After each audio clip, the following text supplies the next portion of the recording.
नमस्कार, स्वागत है आपका इंडिया वॉइस पर। मैं हूं आपके साथ स्वीटी दीक्षित। बुलेटिन की शुरुआत करेंगे अहम जानकारी के साथ। बता दें, मणिपुर वीडियो मामले पर बोले हैं प्रधानमंत्री मोदी। मणिपुर की घटना शर्मिंदा करने वाली है। मेरा हृदय पीड़ा से भरा हुआ है। माताओं बहनों की रक्षा के लिए कठोर कदम उठाए तो पीएम मोदी ने ये सब बातें कही है। बता दें, मणिपुर हिंसा का वीडियो तेजी से वायरल हो रहा है। ऐसे में पीएम मोदी ने संसद का सत्र जो शुरू होने वाला था उससे पहले उन्होंने ये तमाम बड़ी बातें कही है। उन्होंने कहा है कि मेरा हृदय पीड़ा से भरा हुआ है। माताओं बहनों की रक्षा के लिए कठोर कदम उठाया। उन्होंने ये भी सुनिश्चित किया है कि अपराधियों को जल्द से जल्द उनको बख्शा नहीं जाएगा। जल्द से जल्द कार्रवाई होगी उनके खिलाफ। और सारे सीएम से, सभी राज्यों के सीएम से उन्होंने गुहार लगाई है कि राजनीति से ऊपर उठ के अब सुरक्षा व्यवस्था और भी ज्यादा चाक चौबंद की जाए, खासकर महिलाओं बहनों के लिए। तो जिस तरीके से वीडियो वायरल हो रहा था उसको लेकर तमाम सवाल खड़े हो रहे थे मणिपुर सरकार पर। ऐसे में मणिपुर के सीएम ने भी इस पे बातचीत कही है। माताओं बहनों की रक्षा के लिए कठोर कदम उठाए जाए। पीएम नरेंद्र मोदी ने साफ तौर पे कह दिया है कि माताओं और बहनों की रक्षा के लिए जरूरी है कि कठोर से कठोर कदम उठाए जाए। जिस तरीके का वीडियो वायरल हो रहा है इसको लेकर पीएम मोदी ने अपना बयान दिया है और पीएम मोदी ने कहा है कि मेरा हृदय पीड़ा से भरा हुआ है। उन्होंने साफ तौर पे कह दिया है कि माताओं और बहनों की रक्षा के लिए कठोर से कठोर कदम उठाए जाओ। ये सुनिश्चित की जाए कि सभी राज्यों में ये कठोर से कठोर कदम उठाए जाओ। और ऐसे में जो वीडियो वायरल हो रही है उसको लेकर पीएम मोदी का ये बयान निकल के सामने आया है। उन्होंने साफ तौर पे कह दिया है कि मेरा हृदय पीड़ा से भरा हुआ है।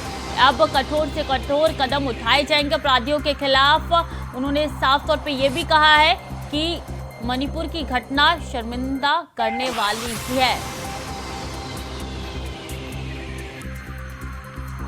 तो माताओं बहनों की रक्षा के लिए कठोर कदम उठाए जाए, पीएम नरेंद्र मोदी ने साफ तौर पे कह दिया है। मणिपुर वीडियो मामले पर बोले हैं पीएम नरेंद्र मोदी। मणिपुर की घटना शर्मिंदा करने वाली है। मेरा हृदय पीड़ा से भरा हुआ है। तो अहम जानकारी आप तक पहुंचा रहे हैं, जहां उन्होंने साफ तौर पे कह दिया है कि मेरा हृदय पीड़ा से भरा हुआ है।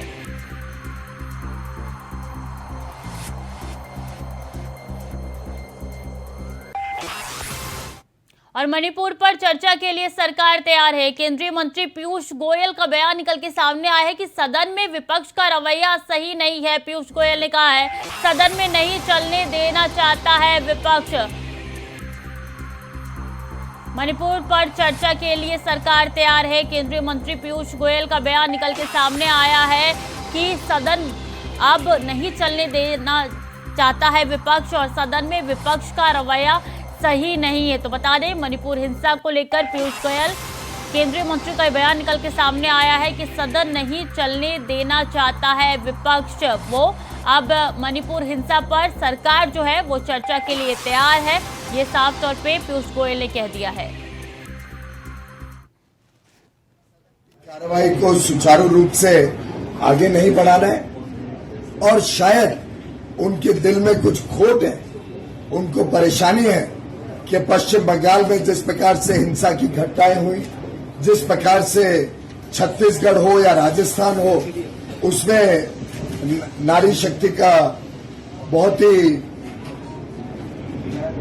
दुर्भाग्यपूर्ण परिस्थितियां हैं। ऐसे में जब सरकार ने स्पष्ट कर दिया कि हम मणिपुर की घटनाओं पर चर्चा करने के लिए तैयार हैं, उसके बावजूद कांग्रेस और बाकी विपक्षी दल सदन की कार्रवाई को डिस्टर्ब करें, सदन की कार्रवाई में रूल्स के तहत डिस्कशन ना होने दें, ये स्पष्ट दिखाता है कि पूरी तरीके से कांग्रेस और विपक्ष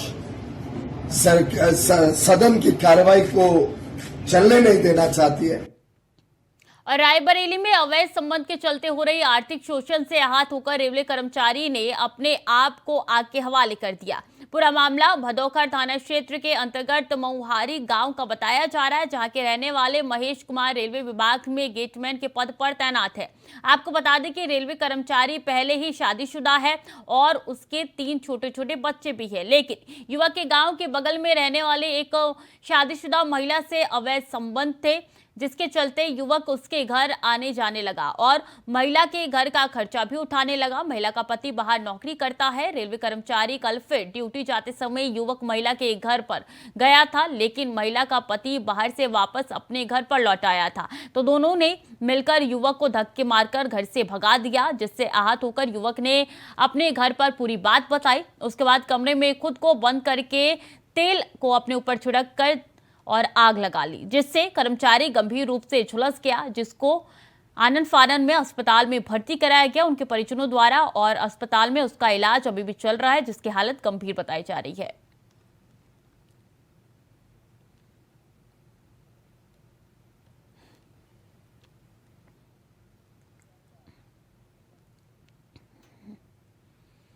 खबर रायबरेली से है, जहां अधिकारी के विरोध में सभासदों का अनोखा प्रदर्शन देखने को मिला।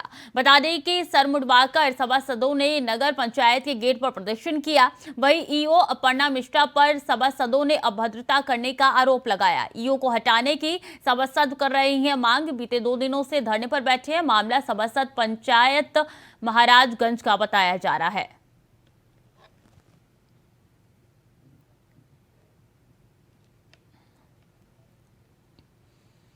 तो वहीं अमरोहा के रजबपुर क्षेत्र के नेशनल हाईवे 9 पर पुलिस और बदमाशों के बीच में मुठभेड़ हो गई है। 2 बदमाश, उनकी संख्या बताई जा रही है, जहां 25,000 का इनामी बदमाश गोली लगने से घायल हो गया, तो वहीं दूसरा बदमाश मौका देखकर फरार हो गया। बता दें कि बदमाशों पर गौ तस्करी के 1 दर्जन से ज्यादा मुकदमे दर्ज है, जिसमें से घायल बदमाश को अस्पताल में भर्ती कर उसके कब्जे से 1 तमंचा, 2 कारतूस, 1 कंटेनर बरामद किया गया है।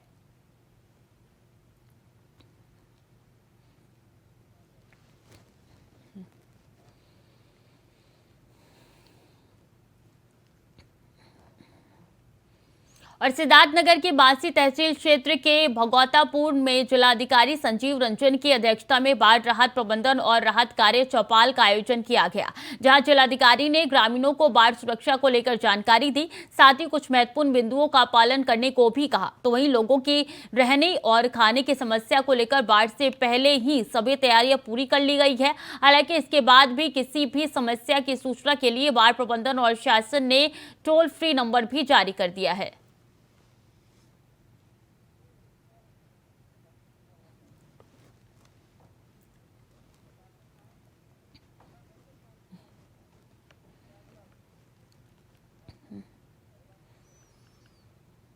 हापुड़ में मेरठ एडीजी जोन राजीव सब्बरवाल ने पहुंचकर निरीक्षण किया। बता दें कि मुहर्रम का महीना शुरू हो गया है, तो वही मुहर्रम का जुलूस निकालने से पहले मार्गों का राजीव सब्बरवाल ने निरीक्षण किया और फोरम के त्योहार को लेकर हापुड़ पुलिस को दिशा निर्देश भी दिए।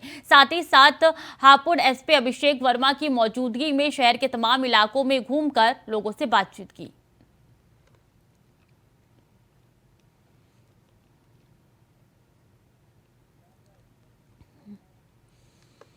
रायबरेली कोतवाली क्षेत्र के बहराना में मामूली सी बात पर 2 पक्षों में खूनी संघर्ष देखने को मिला, जहां एक पक्ष ने दूसरे पक्ष पर जानलेवा हमला किया। तो वहीं मारपीट में एक पक्ष के 5 लोग गंभीर रूप से घायल हो गए, जिसके बाद घायलों को जिला अस्पताल में भर्ती कराया गया, जहां उनका इलाज जारी है।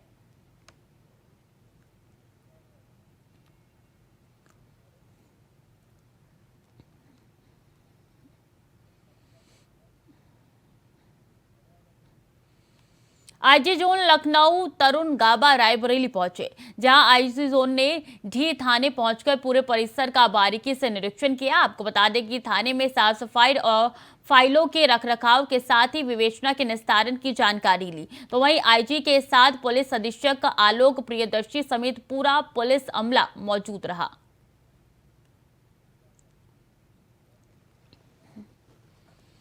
अलीगढ़ गभाना की बंद फैक्ट्री में क्लोरीन रिसाव हुआ है, जहां रिसाव के कारण पूरे गांव में दम घोटू गैस फैल गई है, जिससे दमकल कर्मी भी गैस से बेहोश हो गए हैं। आपको बता दें कि अलीगढ़ के गभाना में बुधवार देर शाम एक बंद पड़ी फैक्ट्री में क्लोरीन गैस का रिसाव शुरू हो गया, जहां अमोनिया रिसाव शुरू होने के कारण गांव में लोगों का दम घुटना शुरू हो गया और पूरे गांव में अफरा तफरी मच गई। जिसके बाद लोगों ने इसकी जानकारी तत्काल पुलिस प्रशासन को दी, जिसके बाद घटना की जानकारी मिलने पर ATM, SP city, SDM Gabhana, CO Gabhana समेत अलग अलग अधिकारी मौके पर पहुंचे। इसके साथ ही दमकल की टीमें भी मौके पर पहुंची, गैस रिसाव पर काबू करने की कोशिश करी, लेकिन गैस का रिसाव इतना तेज था कि दमकल कर्मी अंदर ही बेहोश हो गए।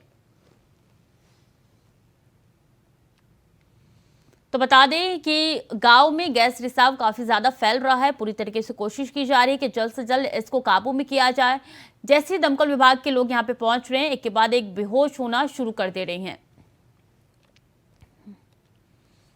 बता दें, प्रदेश में 28 जुलाई से फिर सक्रिय होगा मॉनसून। पश्चिमी यूपी में 23 जुलाई से फिर से बरसात शुरू होने जा रही है। दक्षिण हिस्से की ओर शिफ्ट होने से बारिश पर लगा है ब्रेक।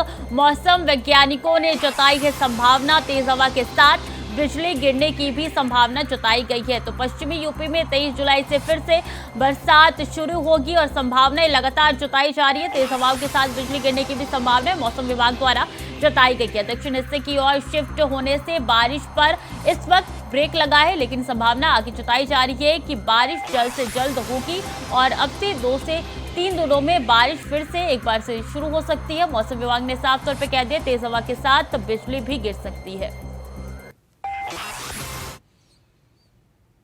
और मुख्यमंत्री हेमंत सोरेन ने प्रदेश की जनता को 206 एम्बुलेंस की सौगात दी है ताकि प्रदेश वासियों को अस्पतालों तक पहुंचने में आसानी हो सके। लेकिन अभी तक ये एम्बुलेंस प्रदेश में काम नहीं कर रही है। ना ही इन एम्बुलेंस के ना तो रजिस्ट्रेशन हुए हैं, ना ही इंश्योरेंस हुए हैं, और तो और ना ही इस एम्बुलेंस को चलाने के लिए एजेंसी के पास कोई ड्राइवर है। 10 एम्बुलेंस ने कतारबद्ध होकर एनएचएम परिसर के चक्कर लगाए हैं और इसके बाद वापस खड़ी कर दी गई है एम्बुलेंस। 5 जुलाई को ही मुख्यमंत्री हेमंत सोरेन के हाथों 206 नई एम्बुलेंस का उद्घाटन कराया गया था। इस पर बीजेपी ने तमाम सवाल खड़े कर दिए हैं कि क्या इन एम्बुलेंस का जल्दबाजी में उद्घाटन किया गया है। अभी तक ये एम्बुलेंस अपनी सेवा क्यों नहीं दे पा रही है, किसकी गलती सामने निकलकर आ रही है, इसके लिए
प्रतुल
उत्तराखंड में आसमान से बरस रही है बारिश। अब आफत की बारिश बन रही है, लेकिन इस आफत की बारिश में भी सरकार की पीडब्ल्यूडी और बाढ़ नियंत्रण मंत्री सतपाल महाराज हफ्तों तक प्रदेश से गायब रहते हैं, जबकि मोर्चा मुख्यमंत्री पुष्कर सिंह धामी को अकेला ही संभालना पड़ता है।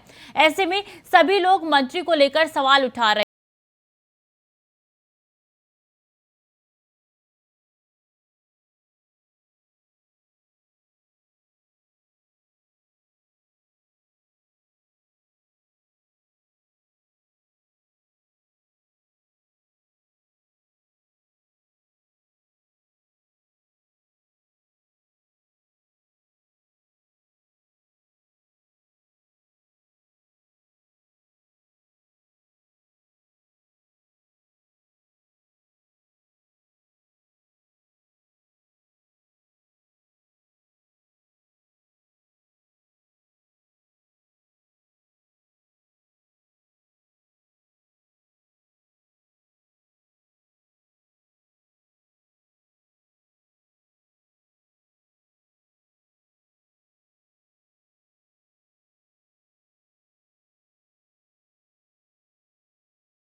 इनके एक मंत्री के लिए कांग्रेस को थाली बजानी पड़ी कि आओ कहाँ हो करके। अब यहाँ बाढ़ आई हुई है, इनके मंत्री दिल्ली में जो है राजनीतिक बाढ़ लाने के लिए जुटे पड़े हैं। अब विपक्ष की तरफ से जब वार वार हो रहे हैं तो भला सत्ता पक्ष कहां शांत रहने वाली थी। लिहाजा बीजेपी के प्रदेश प्रवक्ता सुरेश जोशी ने मामले में मोर्चा संभालते हुए विपक्ष पर पलटवार किया। उन्होंने कहा कि राज्य सरकार लगातार आपदा प्रभावितों के लिए चिंतित है। मुख्यमंत्री खुद मौके पर पहुंच रहे हैं। आपदा से निपटने के लिए अधिकारियों कर्मचारियों को दिशा निर्देश दिए जा रहे हैं और राज्य सरकार का साथ बीजेपी का प्रदेश संगठन भी दे रहा है। मैं ये कह सकता हूँ, विपक्ष को हमसे सवाल करने का कम से कम ये अधिकार इसलिए नहीं है कि हमारे मुख्यमंत्री, हमारे अन्य पदाधिकारी, हमारे सांसद और भारतीय जनता पार्टी का एक एक कार्यकर्ता जहाँ भी बाढ़ आई है, जहाँ पर कोई दिक्कतें आई है, वहाँ पर जनता के साथ कंधे से कंधा मिला करके खड़ा है। लेकिन उसी जो विपक्ष से हम पे आरोप लगा रहा है, आपने देखा होगा कि जब विपक्ष के लोगों को हरिद्वार होना चाहिए था, जब विपक्ष के नेताओं को धारचूला, मुनस्यारी, उत्तरकाशी, चमोली में होना चाहिए था, उनके सारे बड़े नेता दिल्ली के आलीशान दफ्तरों में बैठ करके ट्वीट कर रहे थे अपनी फोटो। तो इस बात को क्यों भूल जा रहे हो कि जब आपको जनता के बीच में जाना है, आप दिल्ली जा रहे हो और दिल्ली से आप ट्वीट कर रहे हो। तो इसलिए उनको कम से कम भारतीय जनता पार्टी पर आरोप लगाने का कोई अधिकार नहीं। आपदा की इस घड़ी में जहां मुख्यमंत्री पुष्कर सिंह धामी प्रभावितों के दुख दर्द दूर करने में जुटे हुए थे, वहीं कैबिनेट मंत्री सतपाल महाराज दिल्ली में केंद्रीय नेताओं से मुलाकात कर अपनी मेरिट बनाने का काम कर रहे थे, जबकि उनकी जरूरत राज्य को थी, लेकिन उसे पूरा करने में वो असफल साबित हुए। अभय कैतुरा, इंडिया वॉइस, देहरादून।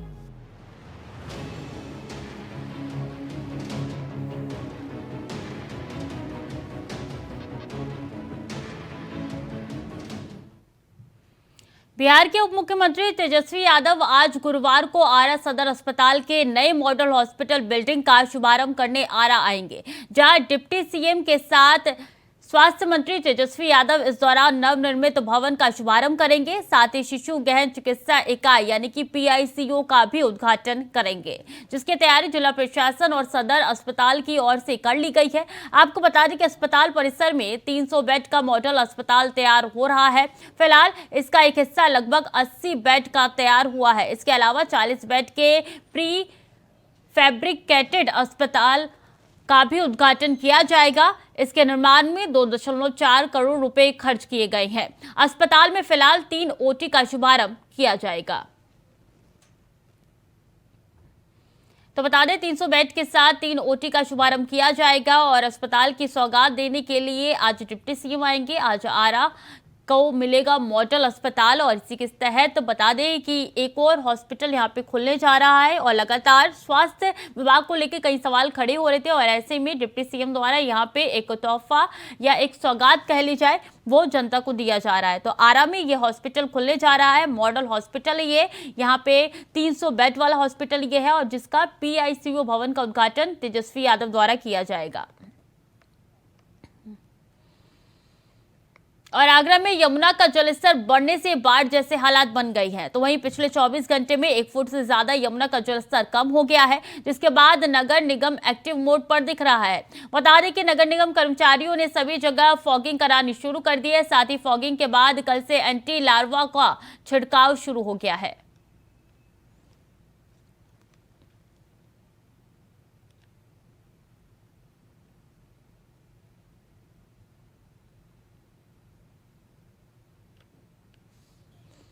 तो यमुना का जलस्तर घट चुका है और ऐसे में यहाँ पे फॉगिंग की व्यवस्था भी की जा रही है। जलस्तर घटने के बाद नगर निगम अब एक्टिव होते हुए नजर आ रहा है। नगर निगम द्वारा यहाँ पे फॉगिंग की जा रही है और ऐसे में बता दें कि नगर निगम के कर्मचारी यहाँ पे फॉगिंग करते हुए नजर आ रहे हैं। देर रात की तस्वीरें हैं जब फॉगिंग की जा रही है, कल से शुरू होगा।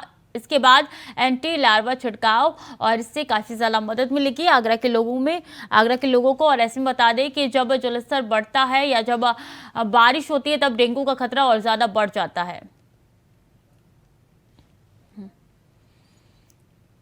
फिलहाल के लिए बुलेटिन में इतना ही। खबरें लगातार जारी है, देखते रहिए इंडिया वॉइस।